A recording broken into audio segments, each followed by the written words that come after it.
Yan, hello guys, welcome ulit sa ating channel. So ikot po muna tayo dito sa Pasig River Esplanade. Silipin lang natin yung phase 4 kung ano na kaganapan po dito, kung meron ng mga ginagawa. So ikot po muna tayo mga tropa. So ngayon po ay June 2, 2025 na po. So samahan niyo po ulit si JR Doria TV para mag-ikot na naman po dito sa Pasig River Esplanade. Yan, update po muna tayo ngayong araw ng June 2 kung meron pong ganap.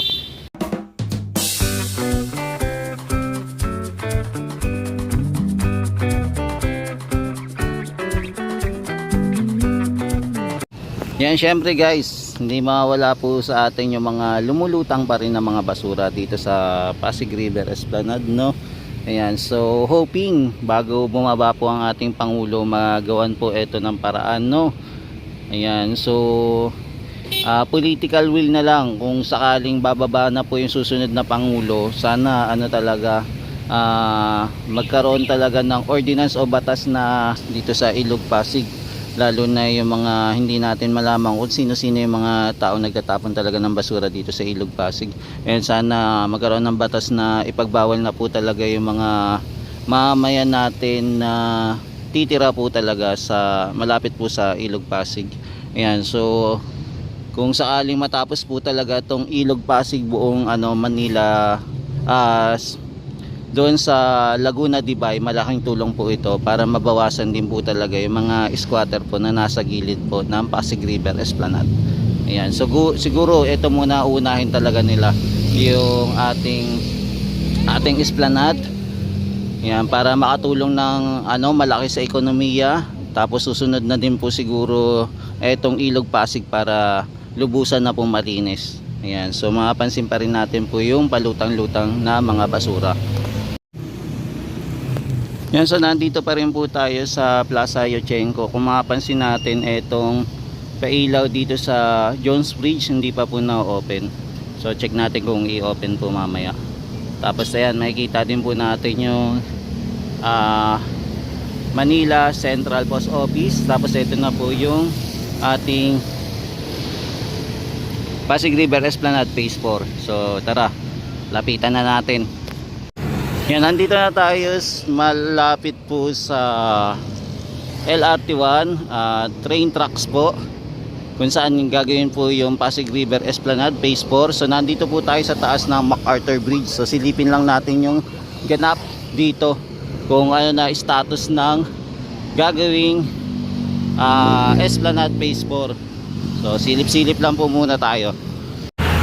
Yan guys, so ito na po yung mga pilote. So nakaabang pa rin po yung ating mga pilote dito sa Pasig River Esplanade Phase 4, kung saan malapit po siya sa LRT1. Yan, train tracks po.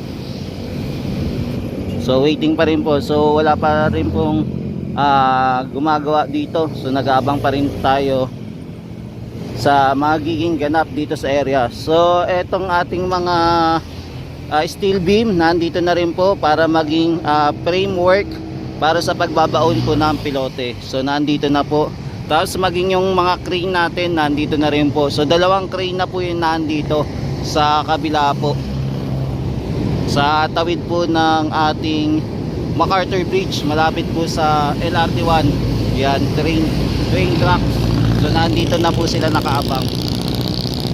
So check natin bukas kung nandito na po sila, no, yung ating barge na tutulong po para po magbabaon po ng ating mga pilote.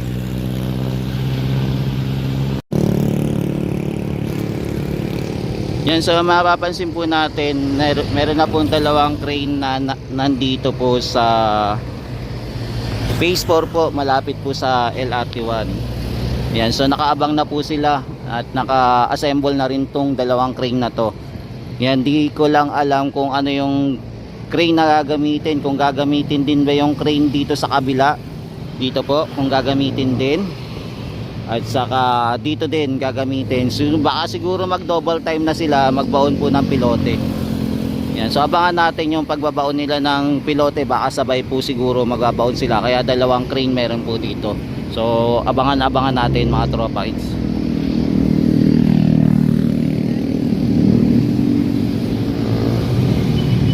Yan, so ito muna yung update natin sa kabila, malapit po sa LRT. Yan, tapos nandito naman tayo sa pinakauna, malapit po sa phase 1 at saka sa Manila Central Post Office. So ito po yung ganap naman ngayon. So ito, for the meantime, nakapark po muna yung ating mga katulad nito, yung crane natin nakapark po muna.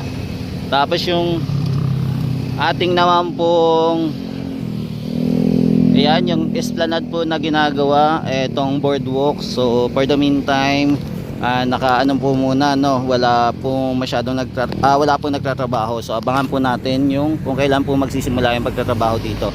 So ito muna yung ganap ngayon dito sa ating Esplanade Phase 4. So pupunta naman po tayo sa Phase 1 naman po at sa Phase 2, Phase 3 para check naman natin kung ano yung mga kaganapan doon.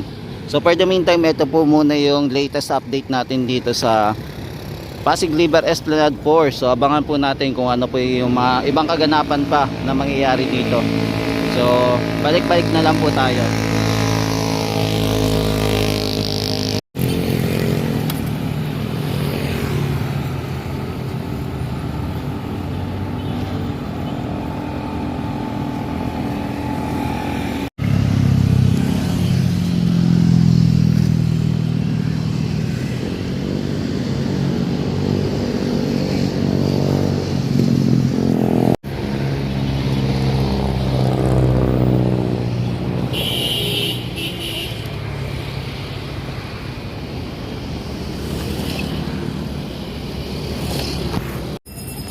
Yan, dito naman po tayo sa phase 1. So ikot po muna tayo. So makapansin po natin, inopen na naman po etong ating pailaw dito sa Jones Bridge.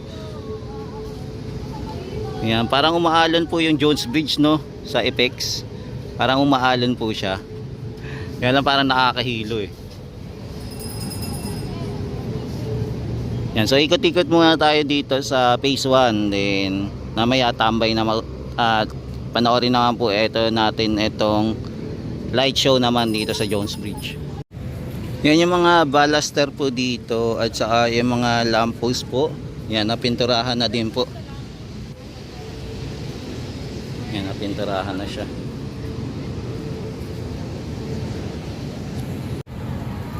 Yan, dito po naman yung mga nagtitinda natin, mga vendor. Kung gusto nyo pong bumili, nandito lang po sila sa area po. Tapos ito naman po yung laser projector natin. So ito po yun, nagpapagana. Yan. So ito naman po ang ating Jones Bridge. Yan, sinusubukan na nila yung dancing light, no?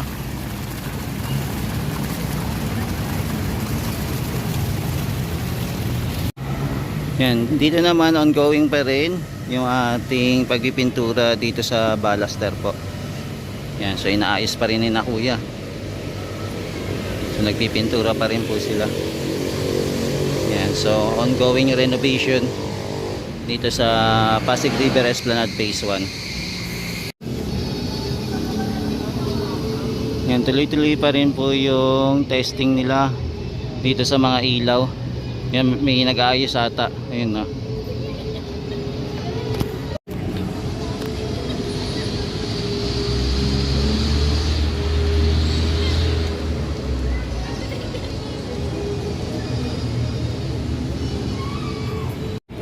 Yan, meron pa silang inaayos sa pailaw. May kinakaligat pa sila.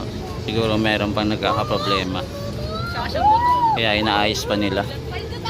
So ongoing pa rin yung testing nila sa pailaw dito sa Jones Bridge na ayan, na pinapaganda na. Yun, nandito naman po tayo sa Phase 1C. So dito naman po tayo mag-ikot-ikot. Etong ating hagdanan po at saka etong roof deck hindi pa po na-open. So naka-close pa rin po. Pero makapansin po natin yung mga baluster dito. Okay na po. Yan, pininturahan na yung mga baluster natin.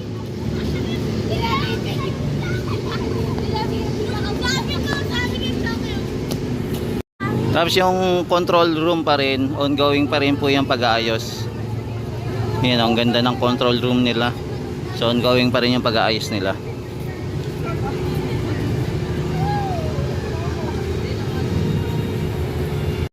Yan, pinailawan po ulit nila itong Jones Bridge.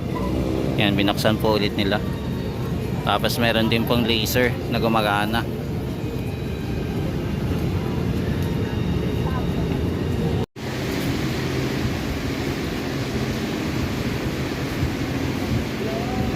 Yan, so inopen po yung ano niya, no, yung misty fogging.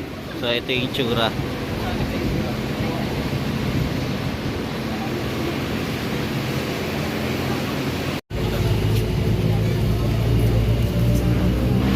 Yan, dito marami pa rin po nakapila dito sa may photo booth, no. Hindi po nawawalan yung mga pumipila dito sa photo booth. Ang dami pumipila.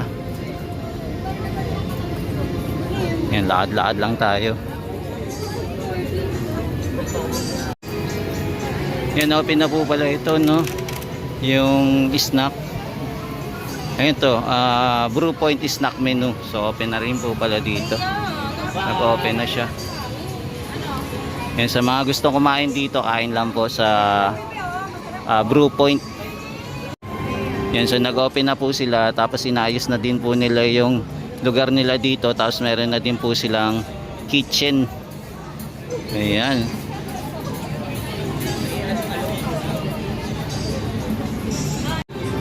Yan, so ito po yung bagong tindahan natin. Mukhang continue pa rin po yung pag-repair.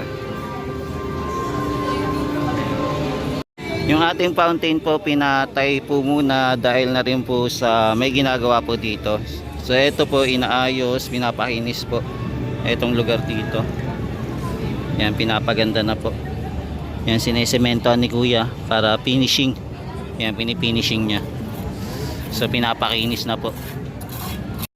Yan, so magkakaroon na naman po ng event dito para naman po sa Father's Day at Pasig River Esplanade. So nakalagay dito, I have a hero, I call him Dad. Ayan. So ito po yung panibagong event na naman. Yan, binuksan na rin po pala yung fountain. Mukhang okay na. Yan, kanina na nag-video tayo, hindi pa pinapaandar, pero ito okay na. Pinaandar na. So ongoing pa rin po yung pagpipinishing dito. Sana po makulayan, no? O kaya malagyan po ng tiles sa itong area para mas lalo siya maganda.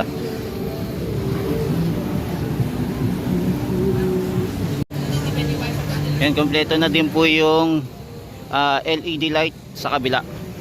Yan, sa Binondo Intramuros Bridge.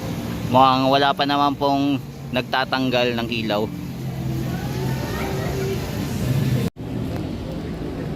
Yan, taas yung hagdanan dito, hindi pa rin po kompleto yung ilaw. So abangan natin kung kailan po kompleto yung ilaw dito.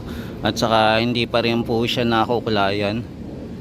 Yan, lalagyan kaya ito ng kulay, no? Sana lagyan para maganda, para katerno po doon sa harap na meron din po tiles. Ito pala, kinabera na lang pala, no?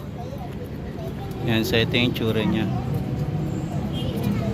Kinabera na lang. Ito pala yung magiging itsura pala sa ano, sa LRT. So ito pala yung ano. Kamusta? Ito tayo. Ba't naka-video ko ngayon, idol? Hindi ka nag-vlog. Mamaya pa. Yan, so ito pala yung itsura ng ano, no, Pasig River Esplanade Extension to Roseros Park, no. Ang ganda. Ang ganda pala niya. Tapos meron pa siyang pabilog, tapos parang may fountain ata. Yung parang hindi ko lang alam kung ililipat po yung ano, yung MacArthur na ano, monument, kung ililipat, Pero maganda yung design niya. Grabe, panalo pala to. Ang ganda, bonggang-bongga mga tropa kids. Yan, so ito pa rin po yung ating roof deck. So inaabangan pa rin po natin kung kailan po ito ma-open. So abangan po natin kung kailan po siya mabubuksan. So ito po yung itsura niya.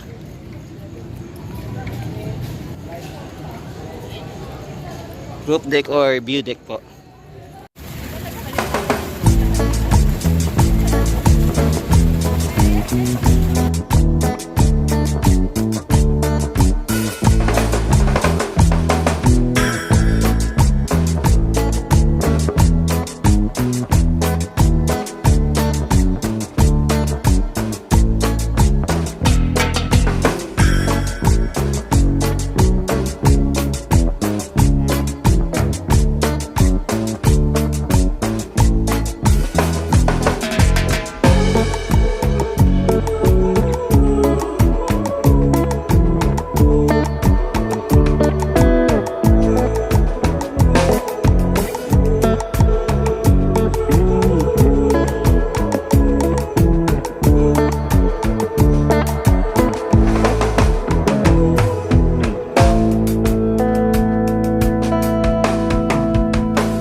Tapos ito yung ating mga dino rides.